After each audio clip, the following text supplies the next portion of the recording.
Hey guys, on today's episode, we're working on this, a 2023 Aston Martin Vantage F1 edition. Absolutely stunning. Now this thing is heading up to Monticello for a photo shoot in the morning, but it's quite dirty because it's been on a press tour. We're gonna have a lot more information on that. Then when we're done cleaning it, we're gonna go for a drive. Today on this episode of Drive and Protect.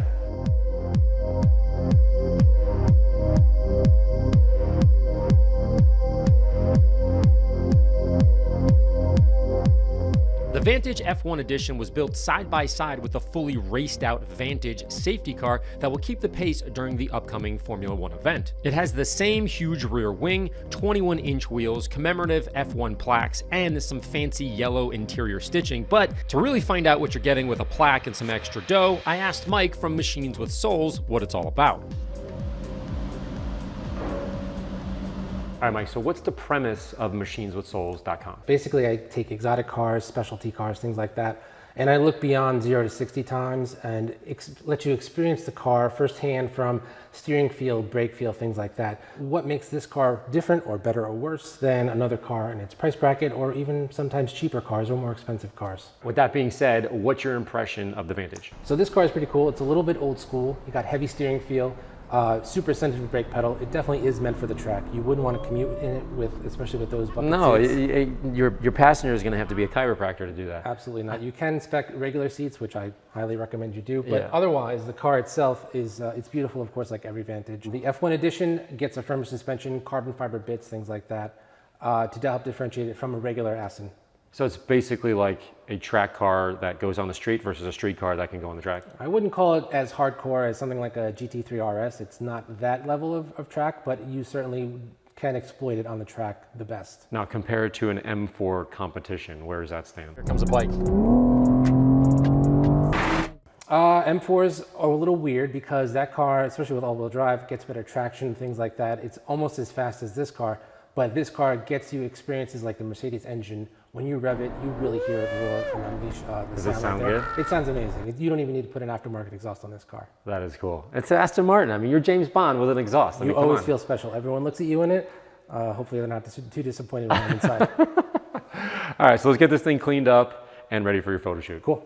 So this being a press car, which means it's probably beat up a little bit, it has a photo shoot this evening and yet another one tomorrow morning. Step one is a basic wash just to see if the paint is actually flawless or if it's wearing some makeup.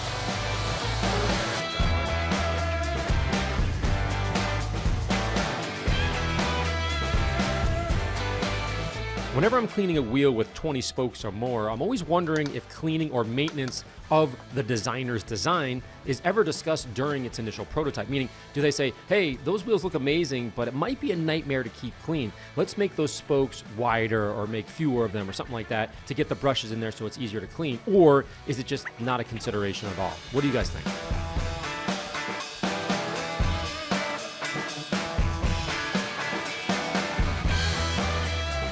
Okay, now we just washed the car. The second part, the most critical part that most people forget about is drying the car. Now, normally we use a Metrovac vacuum blow or something like that to actually blow everything around. But before we do that, I like to go in with a microfiber towel. Now again, this is in a maintenance wash, which is what we're doing here. This car is brand new. I don't necessarily have to polish everything. There are some spots I do need to polish, but if you're washing your car at home and it's pretty clean, you have some protection on it, and you go to dry it, the trick that we use in this case is Hydrate. This is a lubricant, a drying lubricant. As you can see, it comes out in blobs as opposed to spray wax where it comes out in a mist. I go in, I put it on a damp microfiber towel, and then watch. I come in like this and give it a wipe.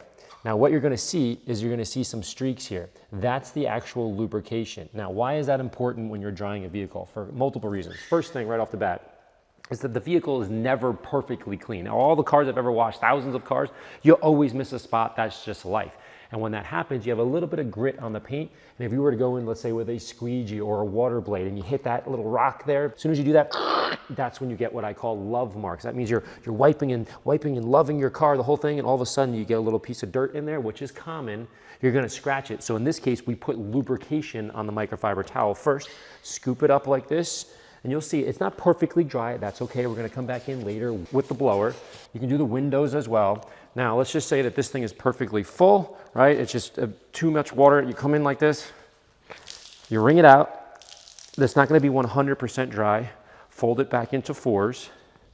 Give a quick little squirt, like that, there you go, and then repeat again. Now what this is doing is not only adding lubrication, but it's adding protection at the same time. So it's one of the fastest ways to wash and dry your car and add some protection and shine to it. Now, once we're done with the whole thing, we're gonna be adding blush to the paint because this is going up to Monticello to do a photo shoot. So in this case, because I'm not doing a full detail, I wanted to make sure that you understood when I maintain my vehicle on a regular basis, I'm using hydrate to dry it because of that lubrication, and you're not gonna get any scratches because of it. Then, meaning afterwards, use the MetroVac Super Vacuum Blow to release water from the areas you couldn't get with the towel. Places like the mirrors, the window frames, the lights, emblems behind the license plate, that's a big one because the water is gonna leak out and drip when driving, and it's incredibly frustrating to see that. Just a quick heads up, they also have a battery-powered blower and vacuum coming out very soon. I saw it at SEMA. This thing is going to be sick. So check out their website, metrovac.com, and use code AMMO to save 10% off your purchase of a blower or vacuum. Lastly, during the wash, for touch-ups, I spend about 1 to 2 minutes with spit spray wax, wiping any remaining water or spots or whatever that you may have missed during the wash. And I call that the wash QC, meaning the quality control checkup before you go on to, let's say, driving to the car show, or maybe your next step is waxing or whatever you need to do based on your personal maintenance schedule. As I mentioned earlier, I was pretty sure I might need to polish 1 or 2 spots on the car, specifically the black piano accents like the wing. Now, with this being a new car and about 80 to 85% of it being clear brought at the same time, the paint is in pretty good shape, except this here. Of course, the wing, soft piano black paint, it's just swirled out. You can see the scuffs and scratches everywhere. Ironically, this would be the one place that you actually want to put clear bra on besides the lower parts of the car. They're gonna get, rock chips, that kind of thing. But here is just notorious. Now, a lot of times they have this type of material on the inside. We've all seen it by the shifter, and you kind of rub with your elbow, your hand, or your forearm, and it just scratches everything up. So it's very difficult to get this out. The reason why is it's very soft. So we're gonna have to use a different technique here. Why? Because the residue coming off the panel is a lot. It's just an increased amount. So instead of doing, let's say, if this wasn't piano black, I'd probably do about half. And then when I'm done with half, I'll go in and blow the pad out. When you're working on something like this, you're gonna have to work maybe a quarter of what you would normally do. So when you're working on something that's very soft, black, and in this case, piano black, it just shows all the swirls. So that increased residue has to be cleaned off at a higher rate. So that's kind of the trick to this whole thing. So I'm really just gonna be slicing this into tiny little pieces here, like that, maybe 5 or 6 different sections. And then when I'm done, hopefully it'll look perfect. And then my recommendation to Aston Martin, put a clear bra on this immediately. But first, we gotta fix it. After polishing super soft black piano paint like the wing here, you have to wipe it, meaning remove the residue very gently. So the way that I do it is first use a regular microfiber towel, nice and clean of course. Then I go in and use a final wipe towel. In this case, it's a white one. And as I'm wiping, you notice I'm trying to minimize any circles. You just want to do light swipes from left to right or whatever direction, because you can easily scratch that again. And there's just a vicious cycle. You go back and forth, meaning you scratch it and then you got to polish out again. You scratch it, and it turns out most people don't realize that the towel is actually doing the scratching. They think the scratches haven't come out, but in fact they have. You just scratched it again with the towel, so be heads up on that. If you look closely, there's thousands of tiny little dots. That's actually sandblasting from the track. Again, this is a track car. It's on the press events. It's being driven all over the country. So she's driven very hard, and there isn't any paint protection film on it, so you're gonna get some sandblasting. Afterwards, I applied blush paste wax for a more natural glow, especially because we're about to do a photo shoot.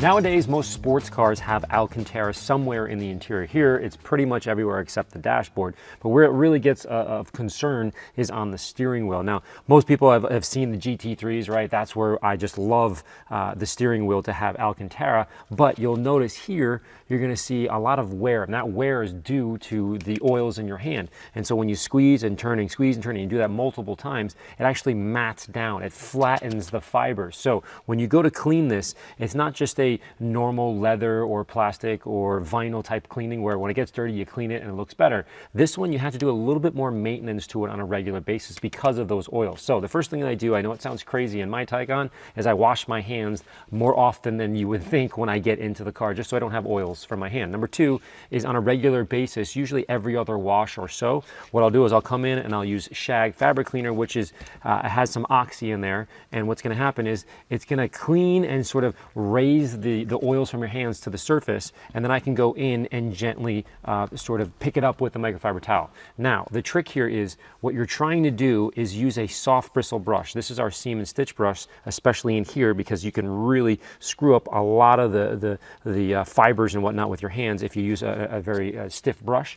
But you're going to go in here and sort of pick all these up while it has some cleaner on there, and then once it comes to the surface, you can mat it with a microfiber towel. The second thing you can do is, if you have access to compressed air, you can take your blower here,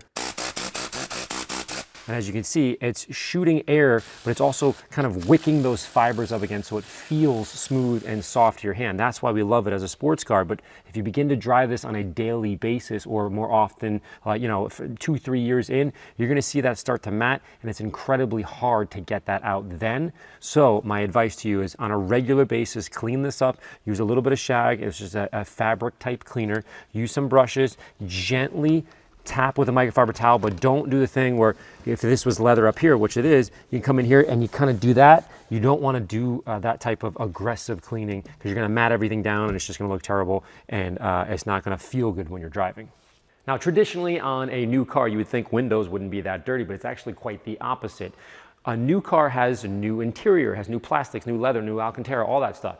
But the plastics have a thing called plasticizers in it. That's the substance that makes the plastic more flexible and more malleable, so it can kind of get into tight areas and they can curve it around things, etc. But as that gases out, much like paint, it kind of just goes up in the air, and then, because unlike paint, where paint could just go into the atmosphere, this gets stuck in the interior. Now, the only thing that we can't see is the roof, but the part that we can see is the glass. So as it sticks to the glass, we see it. So what's my point? When we're cleaning new car windows, it's a little bit different than you would, let's say, on a car that's 5 years old. The reason why is that plasticizer is very greasy and grimy, and you can clean it, and once you do clean it, it looks fantastic. It's great. You go for a drive, you leave it out in the sun. It's now 2 weeks old. You come back and you're like, what is this grime on there? That, again, is just the plastic gassing out within the interior, and it's got nowhere to go except sticking to the window. So the way that we get around that is we're going to use isopropyl alcohol. Now, this is a regular one you can get at any convenience store, right? I took it and put it 50-50 with water. This is what I use before I prep for a coating. So on these sort of windows, or this occasion, I would say, I use this. The reason I don't use it on everything is because this is a little bit stronger. You don't want to get it on leather or let it sit there for too long, and you don't necessarily need it all the time on a car that's not brand new. So I use this a lot on the interior windshield. That is a nightmare, so I'm going to use more chemical than abrasive going back and forth that we normally use with the scrub pad. But in this case, I'm going to go in, I take a towel and I put it down right on the material and do quick burst, and then I wipe up the leather. I let this sit here for a second or two, then I'll go in with the scrub pad, and this is when you're really trying to dislodge, basically degrease the glass, for lack of a better word, and I use the scrub pad to do that. Now, I'm usually not in a rush. I'm going back and forth pretty quickly, but I'm going to let that sit there to let the chemical do its thing. After a minute or so, I'll go back in with a regular microfiber towel, meaning not my glass towel, and I'll wipe it. And I can feel all the grease and the grime coming off. So after that, I go in, I do one quick squirt like that, let it sit for a second. Then I'll go in and squeegee. And once you do this, the glass will look absolutely fantastic. But keep in mind that it's not going to last forever. It usually takes about a month or two, and it depends on how often you leave the car outside. Once you heat it up, meaning the sun penetrates the windshield and goes onto the plastics on the interior, it's going to gas out much more rapidly. So you're going to see this window getting foggy and foggy. And as a professional detailer, I can't tell you how many times I've gone to jobs. I've cleaned it the week before, and the guy goes, "You didn't clean my windows." I'm like, "Oh, I cleaned the windows, but sir, this is the plasticizer," and you're going to have to sort of reiterate that. So you, as the owner of a new car, you got to keep up with this. One of the tricks that you can use is 50-50 isopropyl alcohol, and it works great. The only thing left to do is go for a quick spin before we set up for the night shoot. Ooh. Ugh. That is one comfy seat. Better turn the wheel before I hit the wall. Handles are attached to the column, they're nice and big, they don't go with the wheel. I don't like when they go with the wheel. I don't either.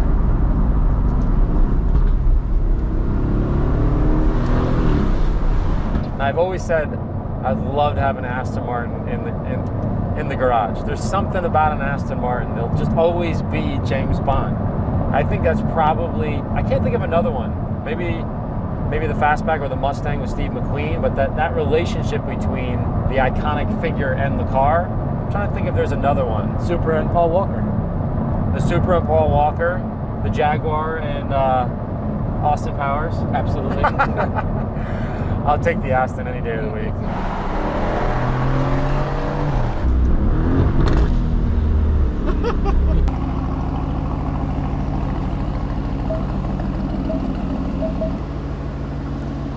Good. Turn the wheel that way.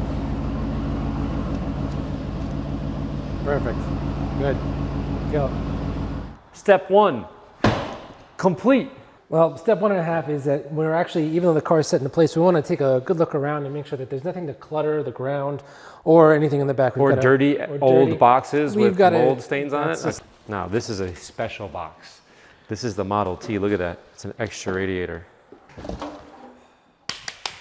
Okay, at this point, the car is clean, it's shiny, and clearly in place. So what are a few tips and tricks that you can do on a brand new car, or let's say I'm trying to sell my old car, I want to put it up online, get as much money as possible, other than just going around like I do with an iPhone and be like, oh, there's my photograph. How can we make it better? So the biggest tip I can give everybody is the way you shoot a car, you should be getting much lower. And what that does is just clear the horizon. If you think about how we see a car in day-to-day life, you're walking up to it at eye level, and that means everyone is used to seeing it that way. When you get lower, you're giving it a much more heroic and angular perspective. You're making it a hero shot. And that's good if you're going to sell your car for the main shot. That's good if you're at car shows and you want to just capture some great content. Always get low. It'll help clear the clutter around the car. The second thing is using one of these, which is called the circular polarizer. And you'll be able to rotate it on your lens and your camera. You can even get one for an iPhone. And all this does is clear the reflections on the car. You can see like the way the cabinet bounces off the door there, it adds those gnarly lines in the door, and it sort of messes up the way the door or the car looks. So this will help clear those reflections as you turn it. All right, so we're gonna do a light painting shot with the Aston. It's a popular way of making the car really pop. But to do that, we need a couple things. We're gonna turn the lights off and make it completely dark in here. We need a tripod so the camera doesn't move because we're going to do multiple takes of the car. And we need this ice light, and I'm going to use it to light the car section by section, and I'll put them all together in post-production or Photoshop and give the car a uniform lighted look. So for number 3, the most common misconception and the most important tip that I can give you guys is the kind of camera that you're going to use. Okay, I use a Nikon Z7. It's a mirrorless camera. It's very expensive and very fancy. You do not need to start here. You can take these kinds of pictures that I'm going to using any camera, even your iPhone if you want to. The reason we use a large camera is if we're going to blow it up big for billboards and things like that. But any camera, any make and model, go to Costco, go to Best Buy, buy a used camera online. Start with $200-300, a kit lens. That's all you need to get going. And I promise the images out of that camera will look just as good as this one. With the lights off, the show now begins. For a step-by-step guide on how to replicate his photos, I'll put a link down below so you can follow and replicate it on your car. Well, guys, there you have it. The car looks absolutely spectacular. It is ready now for a photo shoot up at Monticello Motor Club. Make sure you check out Mike's website, machineswithsouls.com, where he reviews this and tons of other supercars, exotic cars, sports cars, anything, you name it, it's on that website. Make sure you check it out. As always, guys, thanks for watching, and I'll see you next time.